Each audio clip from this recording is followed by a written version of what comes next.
안녕하세요. 기갑소녀입니다. FPS의 정점에 서 있는 게임, 콜 오브 듀티.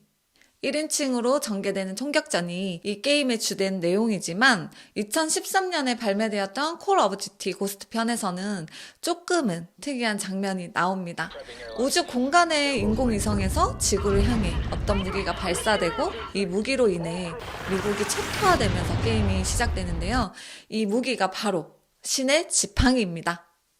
신의 지팡이는 게임 속 상상의 산물이 아니라 1980년대부터 실제로 개발 계획이 진행되었던 현실 속 무기예요. 게임에서는 미국을 아작내버리는 엄청난 첨단 무기로 묘사되고 있는데요. 현실에서의 이 무기의 개념은 그냥 원시 무기 그 자체입니다. 길이 6m, 지름 30cm의 텅스텐 막대기를 하늘에서 떨구는 게 전부거든요. 2013년은 이 신의 지팡이가 아주 핫했던 시기였나 봐요. 지아이조, 디텔리에이션이라는 영화에서도 악당들이 신의 지팡이를 지구에 투하하는 장면이 나옵니다. 여기서의 목표지는 영국 런던이었는데 총알의 8배 속도로 낙한 이 막대기 하나에 런던이 끝장나버립니다. 어떻게 하늘에서 떨어진 막대기 하나가 이렇게 큰 위력을 가질까 궁금하다면 지구와 충돌한 운석의 위력을 생각하시면 됩니다. 직경 10m에 1,500톤의 질량을 가진 운석이 지구 표면과 충돌했을 때 발생하는 위력은 TNT 2만 톤, 히로시마에 떨어진 원자 폭탄과 같다는 거죠. 미국 애리조나주에는 베링어 크레이터라는 직경 1.2km짜리 분지가 있는데요. 이 분지는 직경 50m짜리 운석이 초속 20km의 속도로 충돌하면서 만들어진 크레이터라고 하죠. 겨우 1톤짜리 무게를 가진 운석 역시 대기와의 마찰로 속도가 최대한 줄어든 상태에서도 지면에 충돌하면 TNT 520kg의 폭발력을 가지게 됩니다. 2013년 2월 15일 러시아에서 지름 20m의 무게 10톤짜리 운석이 30에서 50km 상공에서 폭발하면서 무려 1,200명이나 다쳤어요. 매년 수많은 운석들이 지구를 향해 떨어지지만 대부분은 대기권을 진입할 때 마찰로 불타 없어지면서 실제로 운석으로 피해를 입는 사례는 그렇게 많이 없었습니다. 그런데 이 운석의 원리를 무기로 이용하자 이렇게 나온 것이 바로 신의 지팡이죠. 이 무기의 개념을 처음으로 제안한 이는 보잉사의 직원이었던 제리 퍼넬이라는 사람이었어요. 예전에도 비행기에서 무거운 물건을 떨어뜨려서 아래에 있는 사람들을 공격하자는 개념은 있었는데 1차 대전 때는 펠레셰트라는 최하사를 비행기에서 투하했었고 베트남전 때 미군은 레이지독이라는 총알 모양의 금속을 비행기에서 대량으로 투하했었는데 마치 기관총탄이 수직으로 쏟아서 내린 것 같은 위력이 있었죠. 신의 지팡이는 이보다 한 걸음 더 나아가서 묵직한 쇳덩이를 우주에서 떨어뜨려서 그 운동 에너지로 적을 제압하자는 개념이었습니다. 그래서 이름도 프로젝트 토르로 붙였어요. 마치 어벤져스의 토르가 망치를 내려치는 것 같죠. 2003년 미국 공군에서 나온 보고서에 따르면 길이 6.1m, 지름 30cm의 무게 9톤짜리 텅스텐 막대를 마하 10의 속도로 지면에 충돌시키면 TNT 11.5톤의 파괴력이 발생한다고 합니다.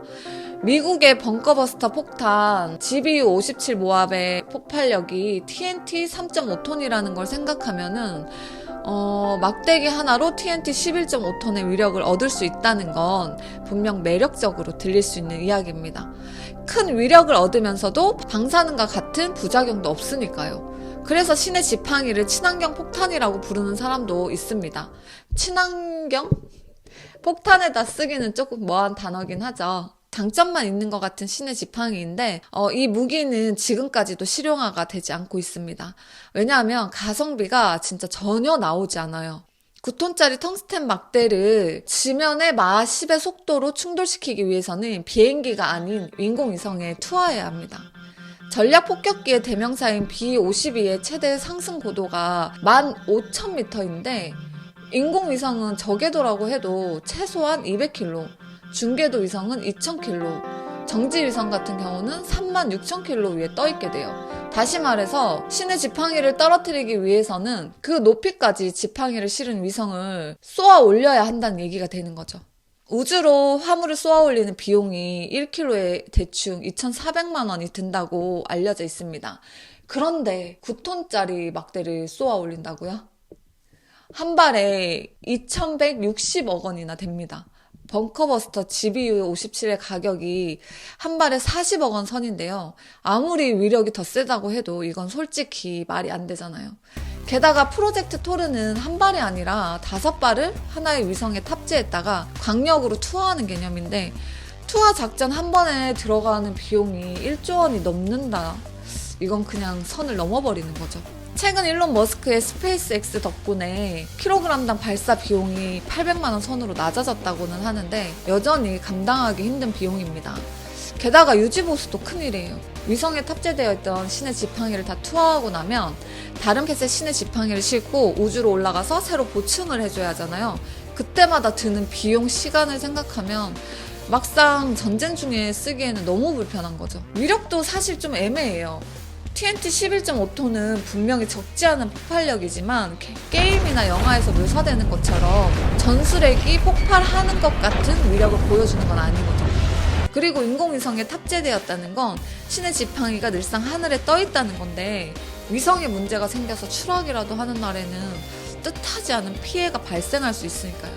여기에 대한 대책도 세워야 하고, 아무튼 개념 자체는 단순하지만 운용하려면 여러 가지로 머리가 아픈 무기라고 할 수 있습니다. 이런 이유로 신의 지팡이 자체가 현실화될지는 아직 미지수입니다. 하지만 이 개념을 다른 무기에 응용하려는 시도는 여러 군데서 이어지고 있는 중이에요. 우리나라의 현무포 미사일도 그중 하나라고 하죠. 현무의 탄두 탑재량은 2톤인데 비슷한 크기의 탄도 미사일의 2배 용량이죠.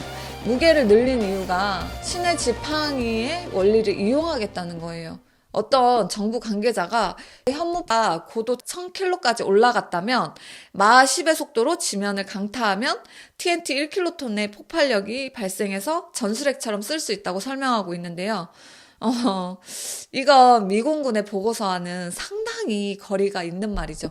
9톤짜리 신의 지팡이를 투하했을 때 얻어지는 폭발력이 TNT 11.5톤이라는데 현무가 1킬로톤이 나올 리가 없잖아요.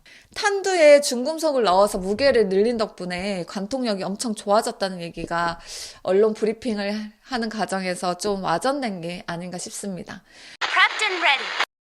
오늘 영상은 오래전부터 개발 논의가 이어지고는 있지만 여전히 현실화는 지지부진한, 하지만 또 언젠가는 미래 병기로 모습을 드러낼지도 모를 원시적이지만 최첨단 기술이 필요한 폭탄, 신의 지팡이였습니다. 오늘도 여기까지 잘 보셨나요? 잊지 마시고 구독이, 좋아요, 알림이 꼭꼭 부탁드릴게요. 안녕.